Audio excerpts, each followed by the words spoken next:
할렐루야. 1월 18일 수요 저녁 예배를 온라인 유튜브로 여러분과 함께 하나님께 올려드리겠습니다. 자, 찬송 302장 찬송, 통일 408장입니다. 내주 하나님 넓고 큰 은혜는 찬송으로 예배를 시작하겠습니다. 화면에 악보 보시면서 같이 하겠습니다.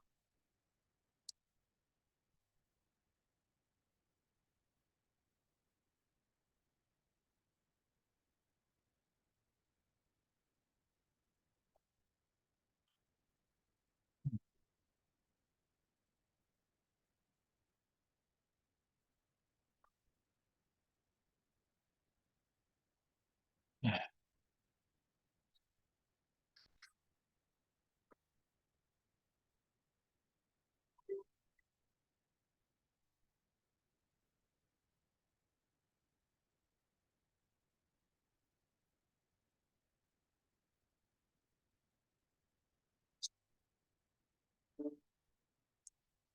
예수 하나님 넓고 큰 은혜는 저 큰 바다보다 깊다.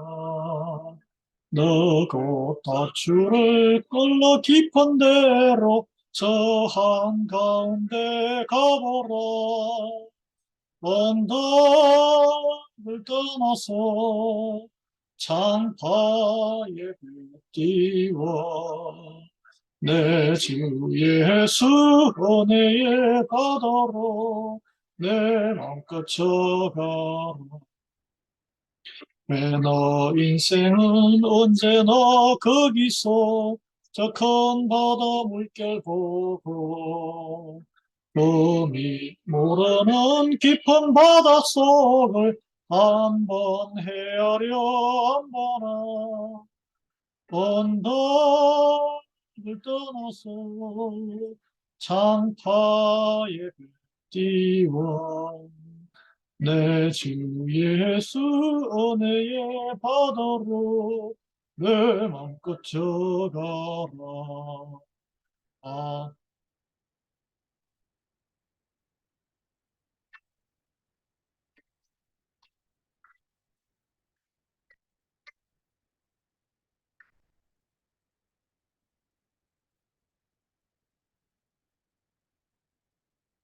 많은 사람이 얕은 물가에서 저 큰 바다 가려다가 찰싹거리는 작은 파도 보고 마음 약하여 못 가네. 언덕을 떠나서 창파에 띄워 내 주 예수 은혜의 바다로 내 맘껏 져가라. 다 곧 가거라 이제 곧 가거라 저 큰 은혜 바다 향해 자고 내 노를 저 깊은 데로 가라. 망망한 바다로 언덕을 떠나서 창파에 띄워 내 주 예수 은혜의 바다로 내 맘껏 져가라.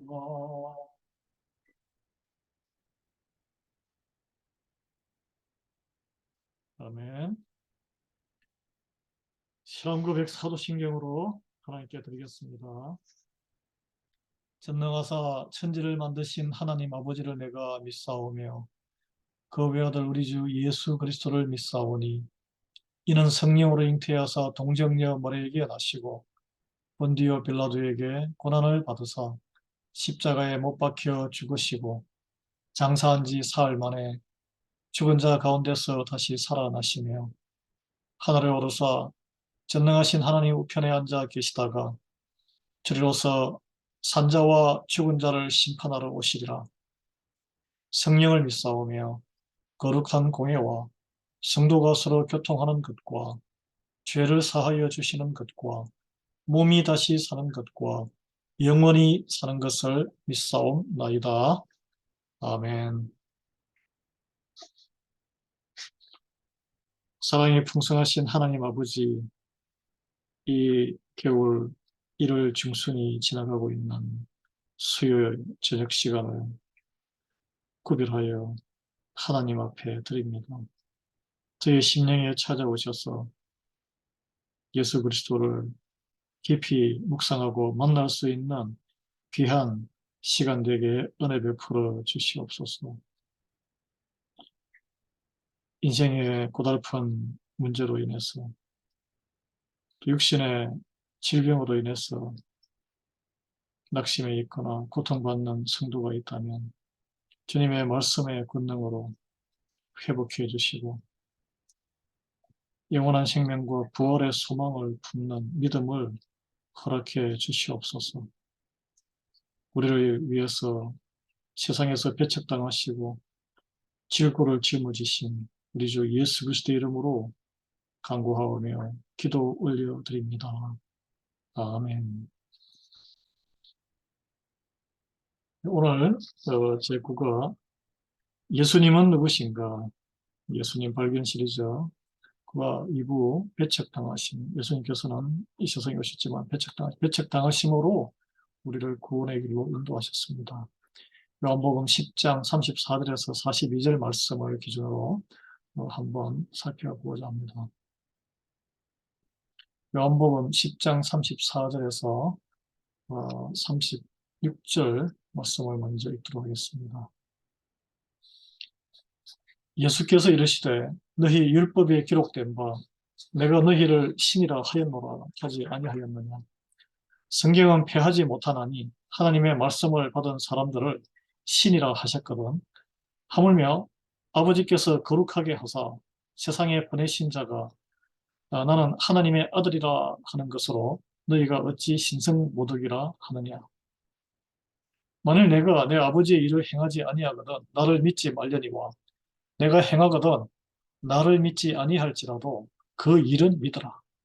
그러면 너희가 아버지께서 내 안에 계시고 내가 아버지 안에 있음을 깨달아 알리라 하시니 그들이 다시 예수를 잡고자 하였으나 손에서 벗어나 나가시니라. 다시 요단강 저편 요한이 처음으로 세례 베풀던 곳에 가사 거기 거하시니 많은 사람이 왔다가 말하되 요한은 아무 표적도 행하지 아니하였으나 요한이 이 사람을 가리켜 말한 것은 다 참이라 하더라. 그리하여 거기서 많은 사람이 예수를 믿으니라. 아멘. 예. 예수님께서 설명하셨는데 논증에 따르면 왜 그분이 자신을 하나님의 아들이라고 부르는 것이 합당했습니까? 한번 생각해 보겠습니다. 예수님은 유대인들이 그분의 말씀에 덧붙여 어떤 다른 점을 고려하기를 바라셨을까요? 예수님은 그들에게 무엇을 바라셨습니까? 우리 말씀 34절, 38절 다시 한번 보겠습니다. 율법에 기록된 바 내가 너희를 신이라 하였노라 이 말씀이 나오는데 예수님 인용하신 이 말씀은 내가 너희를 신이라 하였노라 이 말씀 네.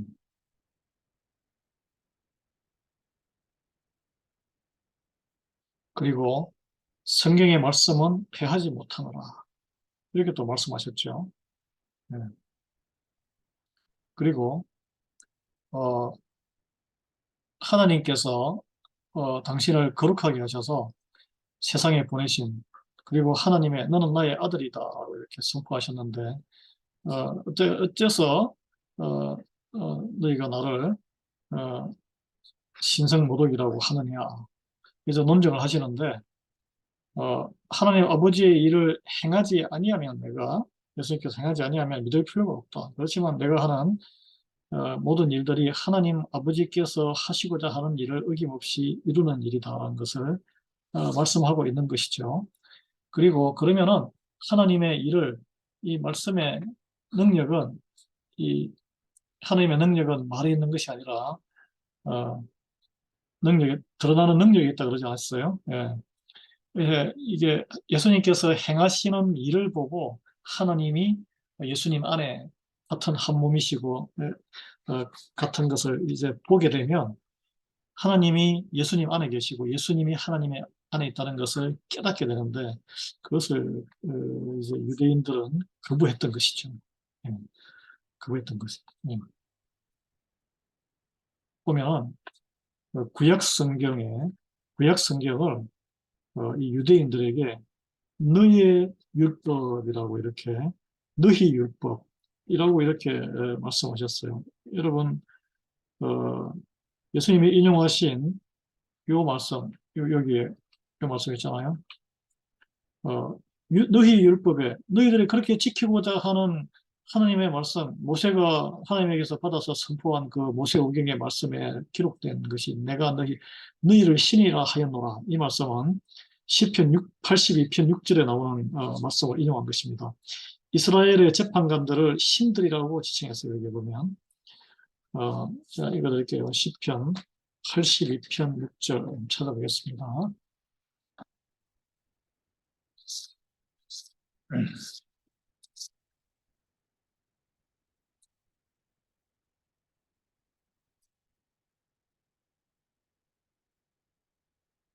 내가 말하기를 너희는 신들이며 다 지존자의 아들들이라 하였으나 어, 그러나 그 다음 절에 그러나 너희는 사람처럼 죽으며 고간에 하나같이 넘어지리로다.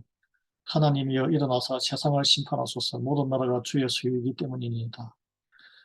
어, 왜 이런 말씀을 이 전후관계를 보면은 시편 82편의 3절에 이게 오늘 말씀은 인용한 말씀 6절이거든요. 3절에 이렇게 나와 있습니다. 3절에 가난한 자와 고아를 위하여 판단하며 곤란한 자와 빈궁한 자에게 공의를 베풀지며 가난한 자와 궁핍한 자를 구원하여 악인들의 손에서 건질지니라 하시는도다. 그들은 알지도 못하고 깨닫지도 못하여 흑암 중에 왕래하니 땅의 모든 터가 흔들리도다.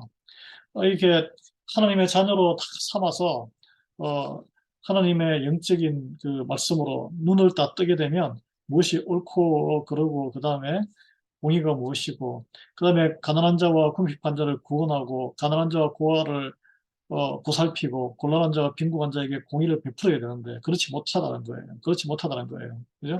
예수님께서 베푸시는 이 모든 사역이 고아와 가난한 자, 과부를 돌보고 아픈 자들을 치유하고 그런 걸 다 보이셨잖아요.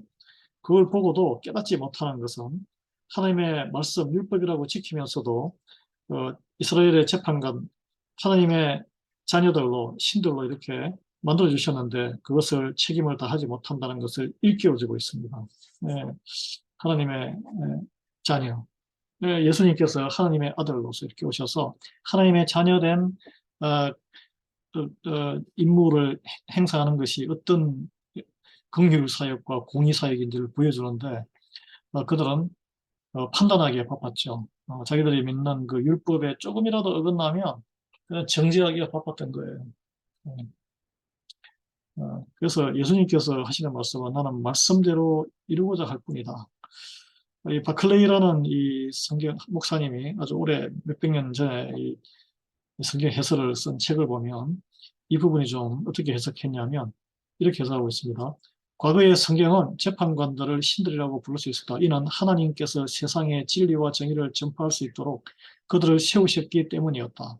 그런데 지금은 하나님께서 특별한 인물을 위해 나를 거룩하게 하셨고 세상에 보내셨다. 이제 예수님께서 이렇게 말씀하시는 걸로 해설한 거예요. 그러므로 이런 내가 스스로를 하나님의 아들이라고 부른다고 해서 너희가 어찌 이를 반대할 수 있단 말이냐. 나는 오직 성경이 행한 대로 말씀한 대로 행하고 있을 뿐이다. 네, 이렇게 이제 예수님께서 논증하시는 것이죠. 이런 그 논증 방법은 당시에 율법 선생들, 랍비들이 즐겨 사용하던 논증 방법이었다고 합니다. 그래서 유대인들은 구약 성경 가운데 단 한 구절도 의심하지 않았기 때문에 예수님께서 이런 논증을 하면 할 말이 없는 거예요. 할 말이 없는 거예요. 그래서 예수님께서 유대인들에게 어, 도전을 하셨어요. 너희들이 내가 행하는 말씀을 행하는 이것을 보고 왜 하나님을 보지 못하느냐 이런 말씀을 하신 것이죠. 그래서 여러분, 다른 사람을 보고 판단할 때 우리가 쉽게 판단하지만, 그 긍휼 사역과 사랑의 행위를 하고 있느냐에 따라서 그 안에 성령님이 역사하느냐 안 하느냐를 우리는 알 수 있어야 합니다. 알 수 있어야 돼요. 말만 어, 이렇게 뭐 은혜로운 말, 덕담을 한다고 해서 이게 성령 충만한 건 아니죠. 네.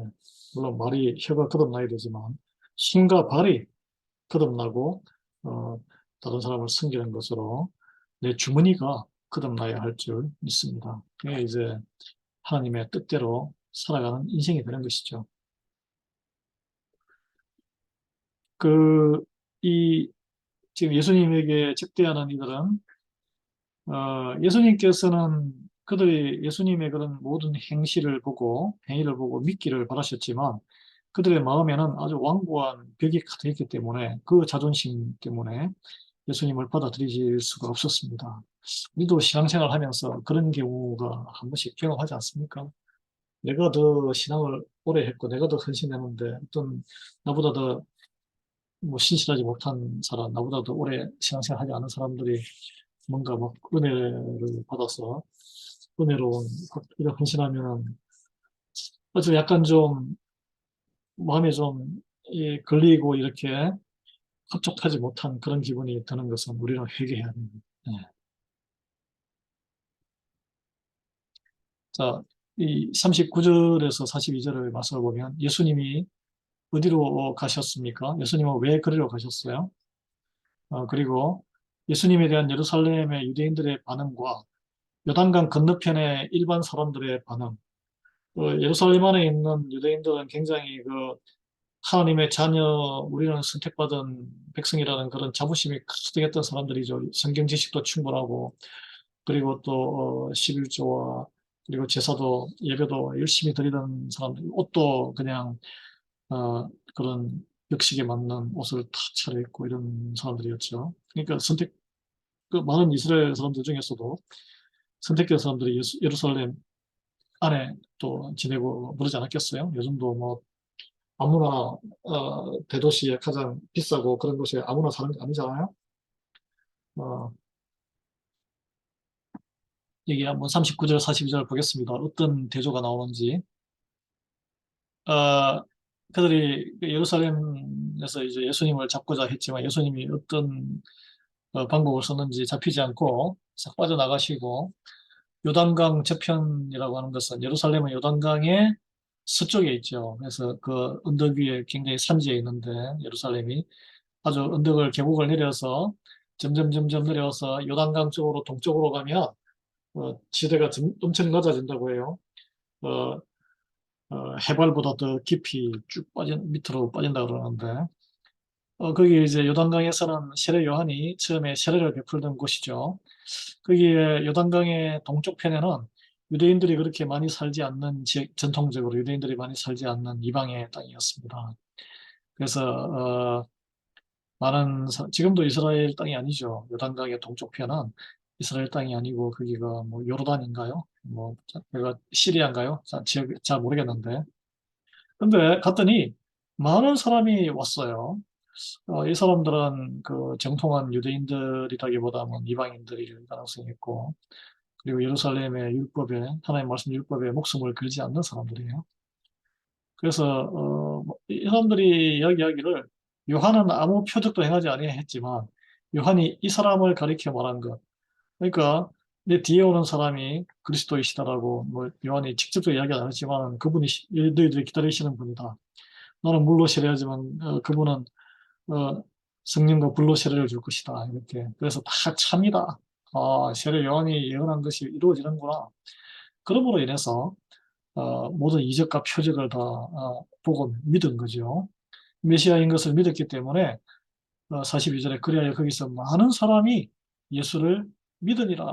자, 예루살렘에 있던 유대인들, 종교 지도자들과 서기관들, 뭐 장로들 이런 분들은 예수님 믿지 않았습니다.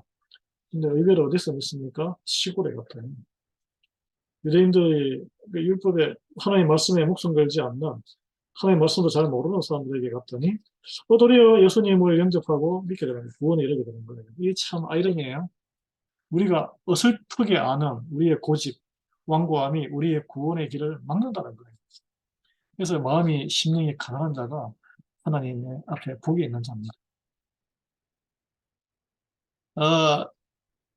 네, 왜 유대인들이 예수님을 잡고자 하는 이유는 밝히지 않았어요. 아마 신성모독으로 잡아서 누명을 씌워서 어떻게 뭐 감옥에 가두거나 처단하려고 했겠죠. 나중에 이야기 나오지만 예수님이 어떻게 성난 유대인들을 피하셨는지 언급이 없습니다. 그렇지만 잡히는 것과 죽는 것, 이 모든 것은 어떻게 우리가 보면 세상에 휩쓸려서 세상적인 논리로 예수님이 첩거되고 죽는 것 같지만 아니에요.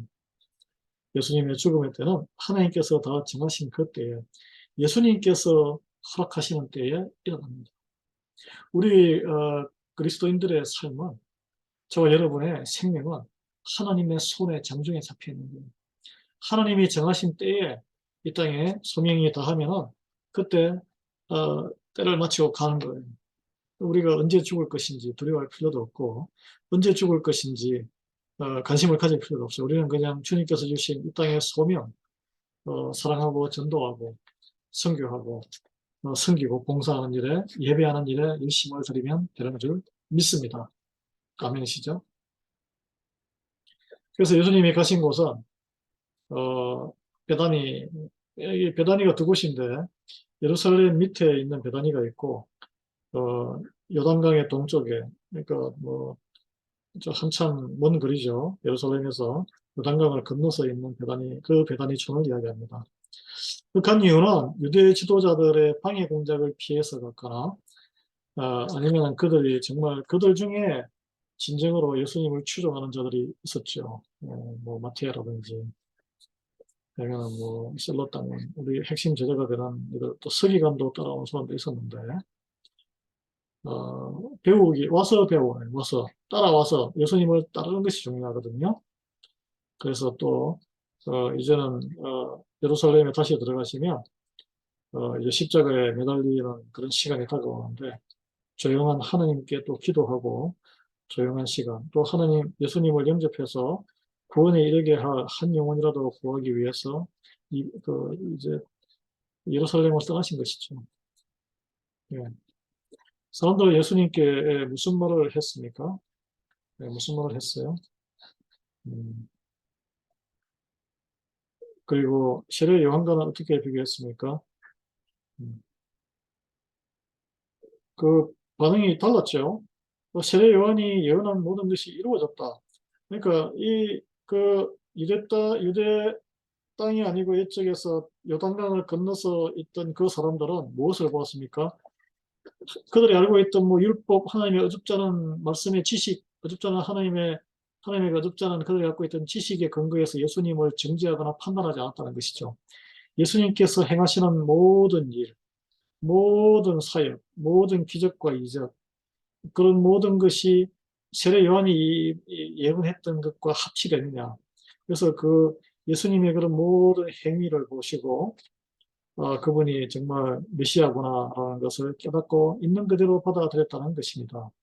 여러분, 우리가 말씀을 접할 때 또는 우리가 설교의 말씀을 선포를 들을 때 말씀 있는 그대로 받아들이는 심령이 중요한 거예요. 그걸 뭐 필터에 거쳐서 마치 커피가 필터에서 거쳐서 나오듯이 내 마음의 필터를 거쳐서 내가 받고 싶은 거 받고 내한테 싫은 거는 챙겨내고 그러면 그 하나님의 말씀이 아니라 왜곡되게 받아들이는 것이죠. 있는 그대로 받아들이는 저 여러분 되기를 예수 그리스도 이름으로 축원합니다. 그래서 이 성경을 우리는 배우는 사람들이잖아요. 오늘 본문에서 배울 태도가 어떤 것이 있겠어요? 제가 말씀드렸죠. 말씀을 있는 그대로 순수하게 받아들이고 열린 마음으로 들어야 돼요. 열린 마음으로.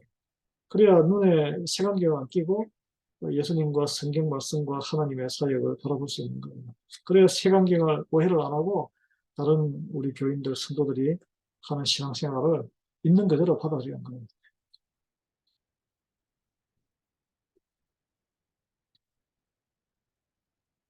그래서 세례 요한이 요한복음 1장 34절에 보면 예수님이 자기를 향해서 오는 거 보고 보라 하나님의 아들이로다 이렇게 표현을 하거든요.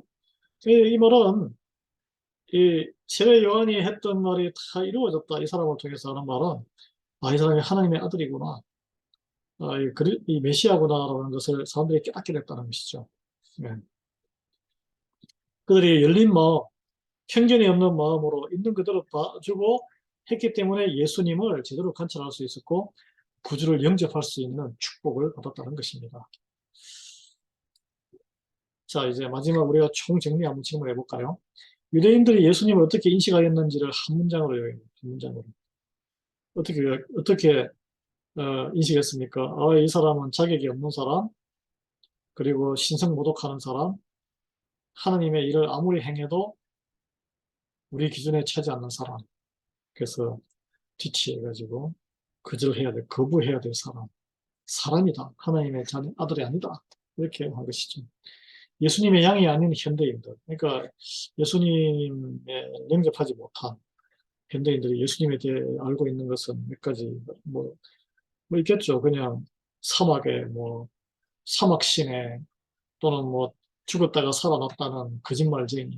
뭐, 실체는 있는 것이야? 이러면서 믿지 않는 이들은 도대체 예수님의 이 스토리에 대해서 예수님의 이 진실에 대해서 받아들일 수가 없습니다. 여러분, 예수님의 존재와 그리고 실존 인물이란 것과 다시 육신으로 살아나고 하나님이셨다는, 하나님의 아들이셨다는 것, 십자가에 못 박혀서, 그 당시에는 십자가에 못 박힌 사람이 한두 명이 아니거든요. 존재자를 다 십자가에 못 박아 죽이는 잔인한 형벌을 했기 때문에, 로마 제국에서. 어, 기록이 없잖아요, 이렇게. 뭐, 이 증거자, 거기 있던 사람들 증거자들이, 어, 복음서를 남기긴 했지만, 형사사건으로서의 이런 기록이 없습니다. 네. 그래서 많은 사람들이 예수를 가짜라고 해요. 여러분, 가짜로 알게 되면서 그들의 영혼은 어떻게 됩니까? 영원한 불지옥의 나락으로 떨어질 수밖에 없는 거예요. 네. 성도들이 예수님을 공개적으로 거부하는 친구나 아는 사람들 어떻게 해야 합니까? 어떻게 돼야 되죠? 대화하기 힘들어요. 그래도 우리가 기도로 뭐 기도를 하면서 주님께 은혜를 구하며 그를 대해야지. 아니면 뭐 일방적으로 나는 뭐 같이 어 너랑 못해, 어? 너랑 같이 교제 못해, 뭐 교회도 안 나오고 예수님도 안 믿고, 그러니까 그 사람을 또 거부하면은 그게 안 되는 거죠. 네. 끊임없이 기도하고 그들에게 필요를 채워주고 우리가 희생해야 되는 겁니다. 그 그리스도의 사랑을 나눠줘야 되는데 쉽지 않은 일이에요, 이게. 왜냐면 뭐 그 사람들도 전도하는 우리를 지겨워하거든요, 보통. 그래도 하나님의 때가 있으면 하나님께서 그 영혼을 긍휼히 여기시면 우리의 인내와 끈질긴 기도와 권면과 사랑의 베품으로 주님께 오실 줄 믿으시기 바랍니다. 뭐 그건 끝까지 안 올 수도 있어요. 하나님께서 선택하시는 것이기 때문에 우리는 우리의 할 일을 다 하는 거죠. 옛날이나 지금이나 예수님을 여전히 거부하는 사람들이 많아요. 하나님을 믿는다면서도 하나님을 믿어요. 창조주 하나님 또는 세상을 섭리하는 절대주를 믿는데 예수님 인간이지 뭐 그러면서 이분이 구주냐 주님이냐 유일한 길이냐 또 이렇게 안 믿는 혼합 복합 종교 신앙을 가진 분도 있습니다. 그 제대로 믿는 거 아닙니다, 여러분. 예수님을 구주로 하나님으로 바로 하나님의 같은 분이심을 믿어야 그게 바로 제대로 믿는 믿음입니다. 예수님은 또 아주 그 영리하셔서 교육 수준이 높고 철학적인 유대 지도자들에게는 아주 논리적으로 교육적이고 철학적으로 말씀하셨어요. 일반인들도요, 예수님이 하신 표적들에 더 깊은 감동을 받죠. 그 표적에 감동을 받고, 이렇게 뭐, 그건 우리가, 어, 뭐, 그 일반인들을 위해서 기도하고 이렇게 해도 쉽사리 잘 전부가 되진 않아요. 어, 어, 그래도 이게 교회에서 사랑을 베풀고 끊임없이 헌신하면은, 어, 아스팔트 같은 그 심령에도 사랑의 원자폭탄 이런 말이 있잖아요. 녹일 줄 믿습니다. 우리가 뭐 설득해서 되는 건 아니에요. 본질적으로. 우리가 성도들이 다른 사람들에게 예수 그리스도를 소개하고 인도할 때, 교회를 인도할 때는 이 사실을 명심해야 돼요. 이게 우리 사람마다 다 정서가 다르고 교육 수준이 다르고 좋아하는 것과 싫어하는 게 다 다르기 때문에 그게 맞춘 전도를 해야 돼요. 그렇지만 우리가 전달해야 될 핵심 메시지는 그들은 죄인이고 죄에서 빠져나올 방법이 없다는 거예요. 예수 그리스도로 인해서만 오직 죄에서 구원받을 수 있고 심판에서 면할 수 있고 영원한 생명을 얻을 수 있다는 거예요. 영원한 영벌 지옥에 가지 않는 길은 오직 예수 그리스도를 구주로 영접하는 하나님이기 때문에 예수님의 그 보혈로 우리가 구원받을 수 있다는 것이 그게 핵심 메시지입니다. 그리고 몸이 부활해서 영원히 산다는 게 핵심 메시지예요. 그게 어떤 모습이 될지 우리는 아직 몰라요. 예. 주기도문 하면서 수요 예배 마치겠습니다. 하늘에 계신 우리 아버지여, 이름이 그렇게 여김을 받으시오며 나라가 임하시오며 뜻이 하늘에서 이루어진 것 같이 땅에서도 이루어지이다. 오늘 우리에게 일용할 양식을 주시옵고 우리가 우리에게 죄지은 자를 사하여 준 것 같이 우리 죄를 사하여 주시옵고 우리를 시험에 들게 하지 마시옵고 다만 악에서 구하시옵소서. 나라와 권세와 영광이 아버지께 영원히 있사옵나이다. 아멘. 네. 주님 감사합니다. 오늘 주님께서 참 계속 공격하고 오해하고 핍박하는 자들, 하나님을 잘 알고 잘 믿는다고 내세우는 자들이 그렇게 참 주님을 만나지 못합니다. 안타까운 일입니다. 도리어 하나님 말씀도 잘 모르고 순진하고 이런 이들은 하나님과 교회가 하는 그 모든 것들을 보고 있는 그대로 받아들이며 주님 앞에 가난한 심령으로 나와 주님을 영접해서 구원에 이르는 일을 보고 있습니다. 주여 우리의 심령이 주님이 너무 만만하고 다 알고 있는 거라 무지심이 되지 않게 은혜를 베풀어 주시옵소서. 그래 우리 모든 성도들이 한 사람도 낙오되지 아니하고 구원에 대해서 알맞추어 함께 승리의 찬가를 부르며 영혼 구원의 완성에 이를 때까지 그때 우리 교회들의 모든 성도들이 승리할 수 있도록 은혜 베풀어 주시옵소서. 예수 그리스도의 이름으로 기도합니다. 아멘. 지금은 우리 주 예수 그리스도의 은혜와 하나님과 우리하신 사하심과 성령님의 감동감화 교통 충만하심이 오늘 예배를 통해서 우리 자신을 들여다보고 우리가 교만한 그 예루살렘의 유대인들, 종교인들이 아닌지 아니면 성경 하나님의 지식은 부족하더라도 주님, 예수님 하시는 모든 긍휼사역 있는 그대로 보고 받아들여 주 앞에서 나와 주를 영접하며 주님과 함께 동행하는 삶을 살기로 결단하는 우리 수요 예배의 모든 성도들 그리고 자녀와 손자들과 일터와 가정과 학업 위에 그리고 이 땅의 모든 선교사님들과 모든 교회 위에 지금부터 영원토록 함께하기를 간절히 축원하나이다. 아멘. 평강한 저녁 되시기 바랍니다.